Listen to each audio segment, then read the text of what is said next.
Il est 7h50, l'invité politique d'ITélé. Ce matin, Jean-Jérôme Bertolus, vous recevez Hervé Mariton, député UMP de la Drôme et candidat à la présidence de son parti. Hervé Mariton, bonjour. Bonjour. Est-ce que vous pensez que la France doit intervenir militairement en Irak pour soutenir les chrétiens face à cette tragédie qui les frappe ?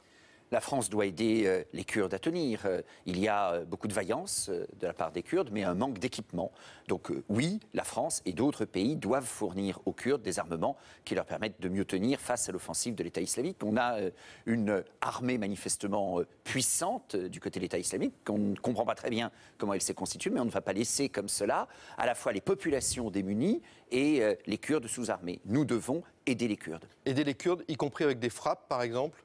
Aider les Kurdes en les aidant sur le plan humanitaire, en les aidant en termes d'équipement militaire. Sur les frappes, je pense que les États-Unis sont en première ligne aujourd'hui. Il peut y avoir des discussions entre les alliés, les États-Unis faisant une partie du job en termes de frappe aérienne. La France peut se concentrer sur d'autres missions, mais tout cela se discute entre alliés. Nous sommes alliés sur des enjeux qui nous concernent. La France doit-elle ouvrir largement ses frontières aux chrétiens qui fuient l'Irak ? 11 sont arrivés hier. L'effort doit-il être beaucoup plus important ? D'abord, l'objectif n'est pas que tous les chrétiens ou que toutes les minorités, il y a d'autres minorités aussi que les chrétiens d'ailleurs. L'objectif n'est pas que toutes les minorités quittent l'Irak et quittent cette région du monde. Non, mais il y a une réalité quand même. On ne peut pas dire d'un côté que c'est une tragédie, et de l'autre dire non, mais surtout rester sur place. Nous sommes dans ce cas où il y a en effet un devoir d'asile. Alors, le devoir d'asile, cela se mesure, cela se gère entre différents pays, mais quand des populations sont réellement massacrées, c'est le cas pour des considérations d'ordre politique, religieuse, lorsqu'il y a un tel péril, le devoir d'asile fait partie de notre tradition et de notre identité. Je suis favorable à une politique d'immigration extrêmement sévère, en particulier au regard de tout ce que sont les flux économiques, parce que la France ne peut pas accueillir toute la misère du monde, mais l'asile fait aussi un autre cas. Vous dites qu'il faut ouvrir les frontières. L'asile fait aussi partie du devoir et de l'identité de la France. Hier, le Premier ministre israélien Benjamin Netanyahou, sur notre antenne, indiquait en quelque sorte à la France, soyez solidaires d'Israël, sinon il y a un risque d'importation du terrorisme en France. Vous êtes d'accord avec cette assertion ? La France doit avoir un regard lucide sur ce qui se passe au Proche-Orient, la sécurité d'Israël, les difficultés très graves que subit la population de Gaza.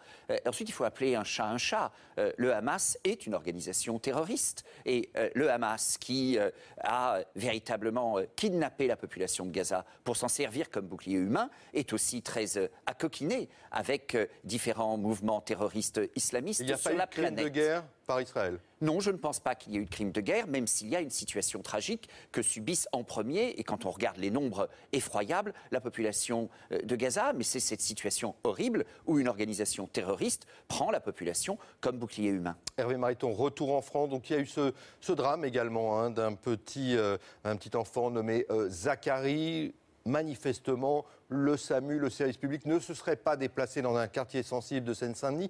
L'enquête le confirmera ou l'infirmera, mais est-ce qu'il y a quand même aujourd'hui en France des quartiers en totale déshérence ? Il y a des quartiers où les forces de l'ordre ont une certaine prudence à pénétrer, mais là, on est à la limite totalement inacceptable. Il n'est pas concevable que des services de sécurité, que des services de santé comme le SAMU ne puissent pas pénétrer dans certains quartiers si ça devait être la réalité établie. Alors, le SAMU ou les pompiers expliquent que parfois, ils demandent le concours et la protection de la police. Ça n'est déjà pas très glorieux en termes de situation, mais le minimum est en effet qu'avec le concours de la police, des pompiers, le SAMU, puissent se déplacer partout sur le territoire de la République. Si ça n'est pas le cas, c'est alors une situation extrêmement grave et qui ne doit pas être camouflée, qui ne doit pas être cachée, qui doit être dite et qui évidemment appelle des solutions. Alors vous avez relancé le débat avec d'autres d'ailleurs sur l'immigration. Vous souhaitez en quelque sorte restreindre le regroupement familial. Cécile Duflot, à propos de vos arguments, a parlé d'immondices polis. Vous voyez, je retiens la politesse dont on n'a que trop besoin en politique. Immondice, non. Et regardez les réactions après mes propos. C'est une question de lucidité.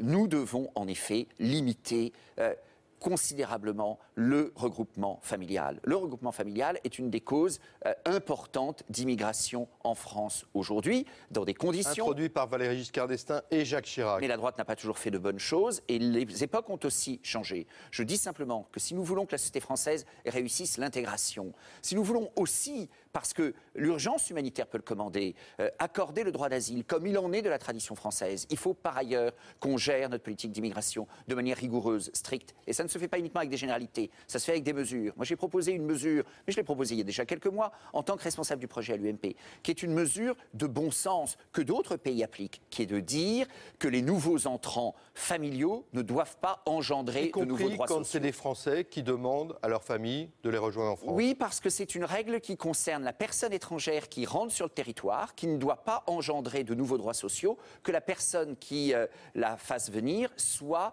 étrangère ou française. L'étranger, qui a des parents étrangers qui viennent en France, les parents étrangers ne doivent pas engendrer de nouveaux droits sociaux. Et ça sera une manière de rendre la France moins attractive sur le plan social. Et le Français qui fait venir de la famille étrangère, des parents étrangers en France, eh bien là aussi, il ne doit pas y avoir de nouveaux droits sociaux à la clé. C'est extrêmement simple. Est-ce qu'avec ces arguments...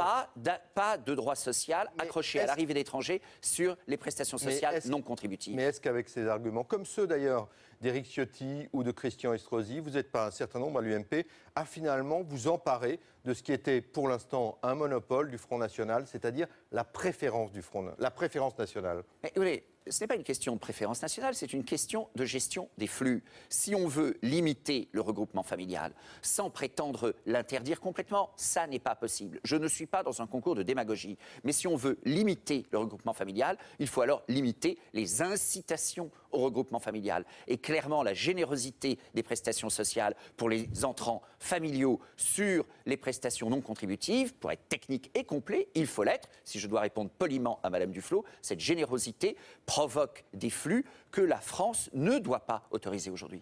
Merci Hervé Mariton d'avoir été l'invité d'ITélé ce matin.